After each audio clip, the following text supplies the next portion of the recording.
Hello, glad to see you on the channel. Subscribe, leave a like, and don't forget to write a comment. Enjoy watching. It was cold that morning, not in the usual November way where it nips at your fingers and forces you to tuck your scarf tighter, but in a flat, bone-deep kind of cold, the kind that doesn't come from the weather, but from something inside. I had just finished baking this sweet potato casserole, the one Dad used to love before he passed, and I wrapped it carefully in foil like I'd done every year for the last 20 Thanksgivings. My car was already loaded with the rest: apple pie, cornbread stuffing, cranberry sauce made from scratch, not the canned kind Emily served when she hosted without me. This year, it was her turn again, and even though she hadn't said it outright, I could already feel it coming something off. I wore a simple navy blue sweater and slacks. Nothing flashy, but clean, pressed, and warm. I wasn't trying to impress anyone. I just wanted to be with my family. I pulled into her driveway. Too many SUVs for a family gathering, too many shiny loafers on the porch, and more than one voice laughing in that rehearsed way people do when they're networking. That's when I saw it. Ben, her husband, holding a glass of red wine in broad daylight, doing that obnoxious thing he does with his jaw like he's chewing on success. I was halfway up the front steps when the door opened and Emily stepped out, arms crossed, her mouth already tense. She didn't smile. That should have told me everything. "Claire," she said, in that clipped, overly kind tone she used when she was about to stab you with a compliment, "can I talk to you for a sec?" I followed her off to the side of the porch. She took a deep breath like this was painful for her, like she was the victim in whatever was about to happen. "So, listen," she said, tucking her platinum blonde hair behind her ear like she was about to make a TED Talk. "It's just, Ben's got some clients inside. Big ones. And we're trying to keep a certain image right now." I raised an eyebrow. "An image?" She nodded, as if this was reasonable. "Yeah, upscale, clean branding, affluent family next door type of thing. And your energy is just kind of off-brand. You understand, right? Off-brand." That word stuck in my chest like a splinter. I looked down at the casserole still warm in my hands, the one that took 2 hours and a full bottle of bourbon because that's how Dad liked it. "You don't fit the image," she added, softer, like that would make it sting less. I didn't argue. I didn't throw the casserole at her like I briefly imagined. I just nodded, smiled faintly like someone who's been here before, and said, "Of course. I understand completely." Then I turned around and walked back to my car while someone else's laughter echoed out from the porch like a sick kind of applause. I didn't slam the car door. I didn't cry. I placed the casserole on the passenger seat gently, like it deserved better, and started the engine. What no one on that porch knew, not Emily, not Ben, not even my well-meaning, spineless mother, was that I hadn't just brought dessert. I had brought silence. Years of it. Years of being the quiet sister who did the books, fixed the back end, chased down vendors, filed the taxes, paid the quarterly estimates on time, caught the fraud attempts, rewrote the contracts. All of it. You see, they thought they were the business. Emily and Ben, always front and center in every marketing photo, smiling like royalty on a yacht they never paid for. They never once wondered why things always worked out, why the website never crashed, why the numbers lined up like magic every month. That was me. I was the fucking wizard behind the curtain. When I got home, I poured myself a glass of wine, not the cheap stuff either, and sat down at my desk. I booted up my laptop, clicked into our shared account dashboards, and watched as the analytics loaded. Shopify, QuickBooks, Stripe, Google Ads. Everything we'd built, every cog in the machine that paid for their private school tuition and quartz countertops, sat under my fingertips. I hovered my mouse over the admin settings tab. My name was the only one listed with master access. "Years ago when we set it up," Emily said, "just make it simple, Claire. I don't want to deal with all that technical crap." And so I did. I kept it simple. I kept it under my name. I took another sip of wine and opened the account permissions. My finger paused over the access roles section. I could feel something shifting inside me, not rage, not grief, just something colder, something cleaner. Off-brand, I whispered to myself, tasting the word like poison on my tongue. The screen flickered as I hovered over Emily's account and clicked Remove Admin Privileges. A little pop-up asked me to confirm. I smiled and clicked yes. Then I sat back and let the silence stretch, a silence they wouldn't hear until it was far too late. There's a kind of power that doesn't need to scream to be heard, a kind that moves in silence, unnoticed until it pulls the rug from beneath your feet and leaves you gasping. For a long time, I didn't even recognize that I held that kind of power, not because I was stupid, but because I'd been trained, like so many women in business, to stay in the background and keep things running smoothly. And run smoothly they did, because I never let them fall apart, not once, not even when Emily forgot to pay the quarterly taxes or when Ben accidentally ordered double the inventory in Q3 and nearly choked our cash flow. But let me backtrack. People love a good success story, right? The family business that took off, the couple on the banner, the siblings working together in perfect harmony. That was the pitch, Winters and Company. A sleek little lifestyle brand selling curated home goods, suburban luxury with a rustic touch. Handmade candles, reclaimed wood-cutting boards, ethically sourced linen napkins, all that crunchy yet classy bullshit people eat up online. On the surface, we were the American dream with a gloss finish. Emily, with her camera-ready smile and endless Pinterest boards, was the visionary. Ben, with his MBA and inability to make coffee without Googling it, was the strategist. And me? I was the invisible one, the quiet sister, the one they never featured in the bios but always called first when something broke. The truth is, I built the digital skeleton of that business with my own hands, line by line of code, contract by contract, vendor by vendor. I remember the first time Emily suggested outsourcing the accounting. I laughed so hard I nearly choked on my coffee. Not because the idea was stupid, okay, but because at that point I was already juggling so many accounts, so many moving parts, that adding one more would have been like tossing a grape into a bonfire. Meaningless. Pointless. The real fire was already mine to contain. In the early days, I worked nights and weekends, while Emily was networking and Ben was trying to look important on Zoom calls. I handled the taxes, the 1099s, the LLC paperwork, the health insurance compliance, even the Stripe payment disputes. When a big-name vendor tried to stiff us on a delivery, I dug through 6 years of purchase orders, found the discrepancy, and used their own signature to get us refunded. Emily never even knew it happened. She was at a spa that week. Ben said, "Thanks," and then made a joke about how Claire could have been a good lawyer if she ever grew a personality. I smiled like it was funny. I don't remember the exact moment I decided to make myself the sole digital administrator. It was probably around year 3 or 4, when I realized no one else even knew our password protocols. I remember thinking if something happened to me tomorrow, they'd be locked out of their own damn company. So I quietly restructured our accounts, not maliciously, not with some long con in mind, but because it was practical. I made it so all platform-level permissions, Shopify, Google Analytics, QuickBooks, Stripe, ran through one primary access point. Mine. I told them, of course. I even documented it in an email chain, but I could see their eyes glaze over like kids being told where the fire extinguisher is.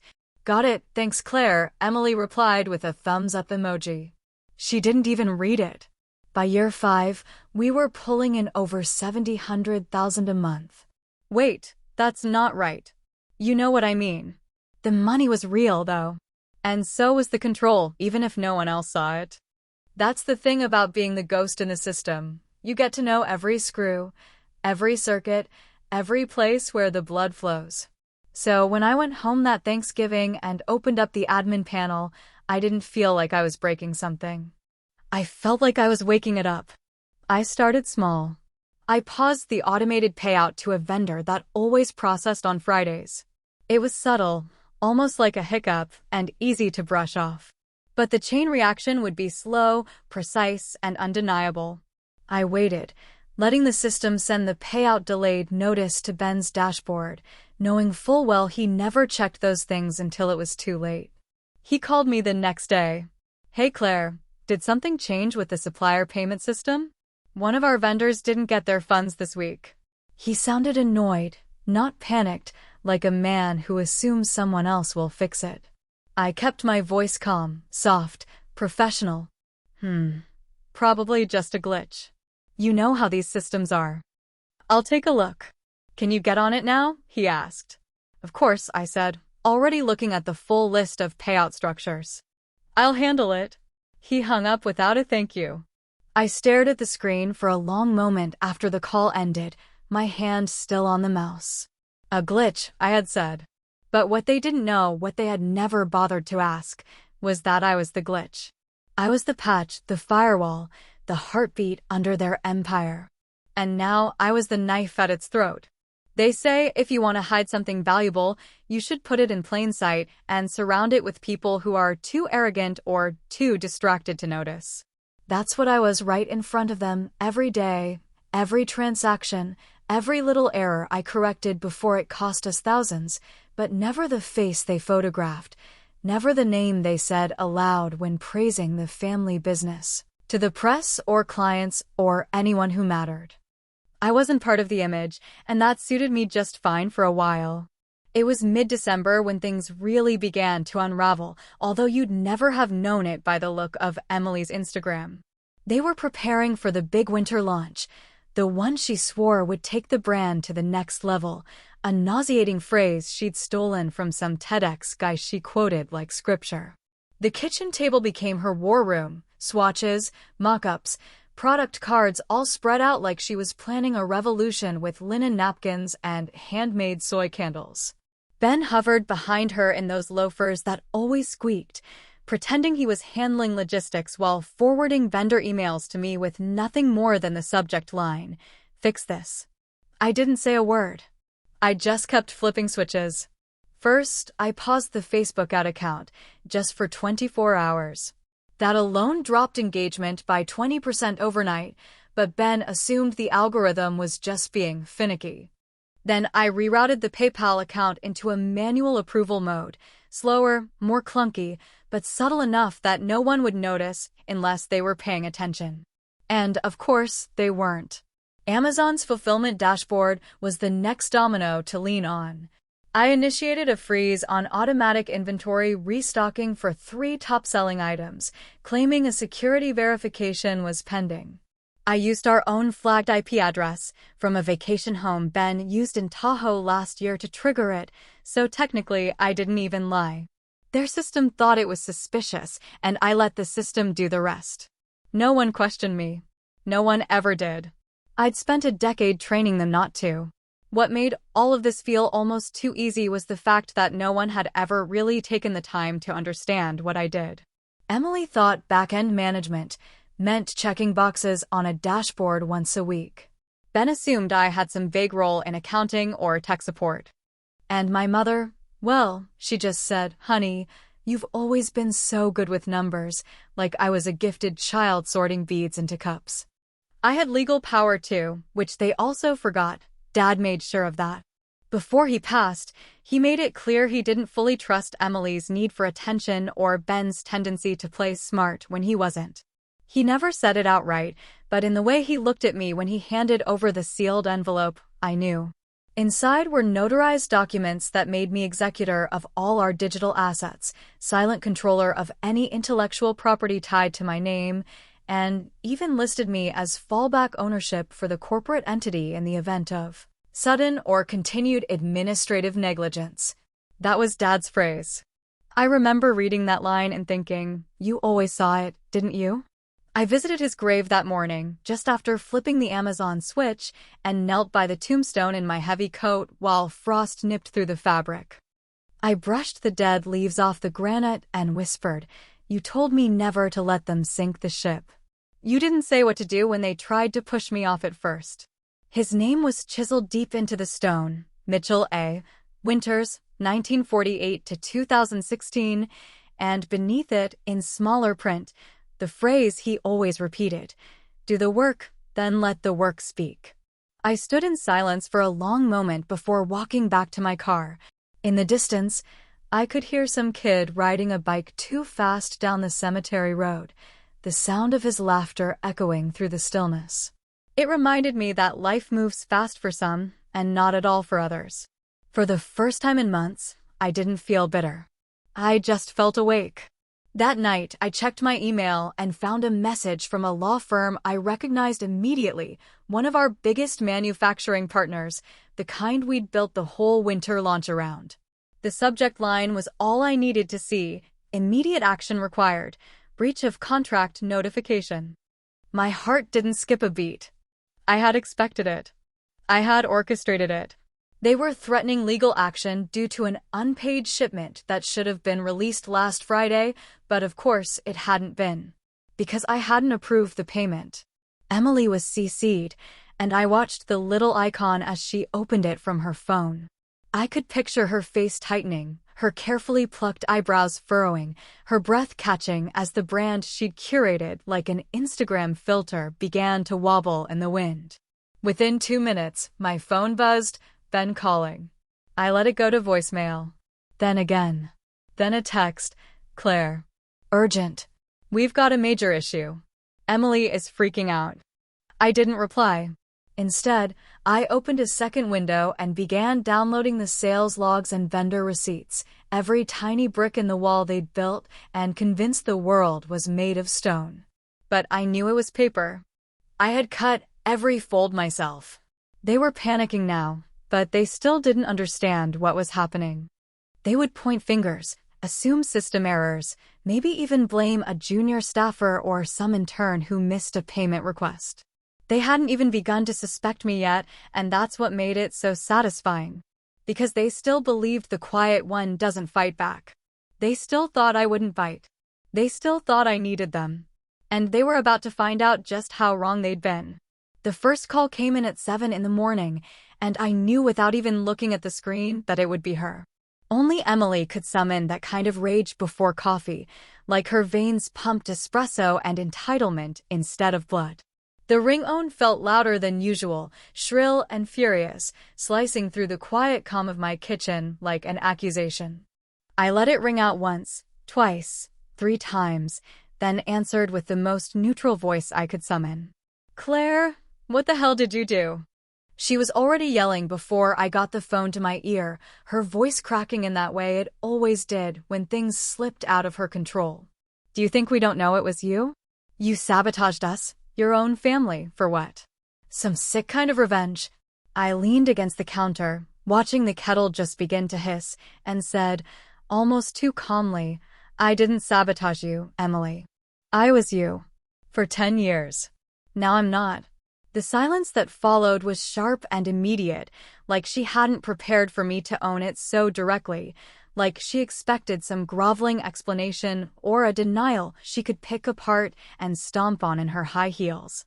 But I had no apologies left. I had burned through those years ago. "You think this is going to end well for you?" she hissed, her tone dropping now, shifting into the voice she used for warning shots. "Do you really think clients won't find out what you've done? That we won't take you to court?" I didn't flinch. "You should read the operating agreement, Emily. The one I drafted. The one you signed without reading because you said legal stuff gives you a headache." The line went dead. I stood there for a moment, still holding the phone, and laughed, softly, without joy, but full of truth. She had no idea how deep this went, how many choices she'd handed to me over the years with a distracted nod or a lazy wave of her hand. 10 minutes later, Ben called. I knew his angle would be different, less fire, more slime. He'd never been the one to shout.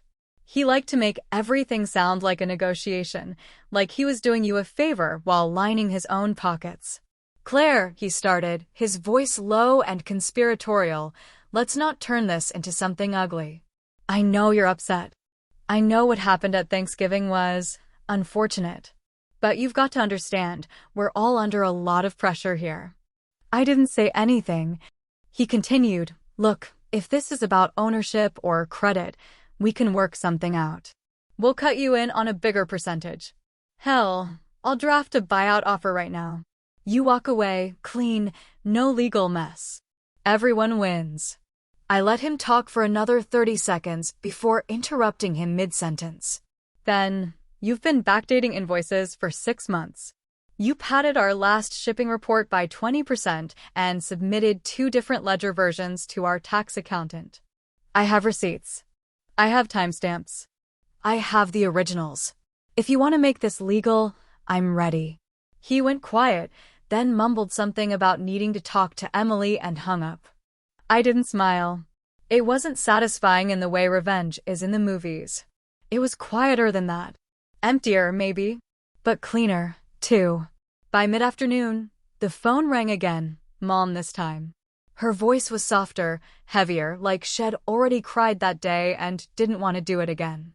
Honey, can we talk? Just you and me? I knew where this was going.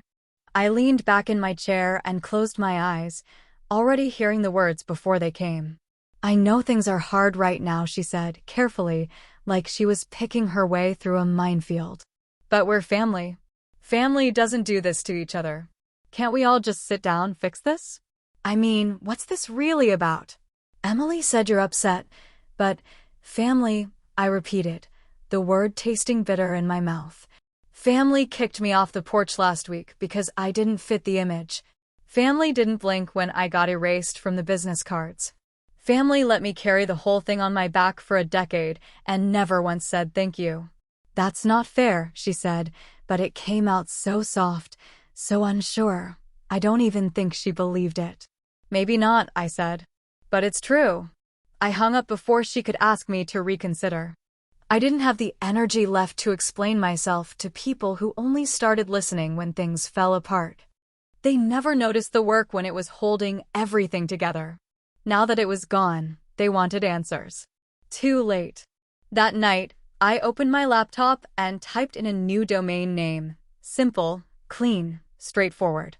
I registered it under my name, bought the hosting, and installed the same back-end infrastructure I'd built for them, only better this time. No faces. No branding fluff. Just the work. Clean, quality-made home goods, sourced with integrity and sold directly. I built the new site in 6 hours. Every inventory list, every vendor I respected but watched get shafted by Ben's strategic partnerships, every artisan we underpaid and overpromised, I reached out to them one by one.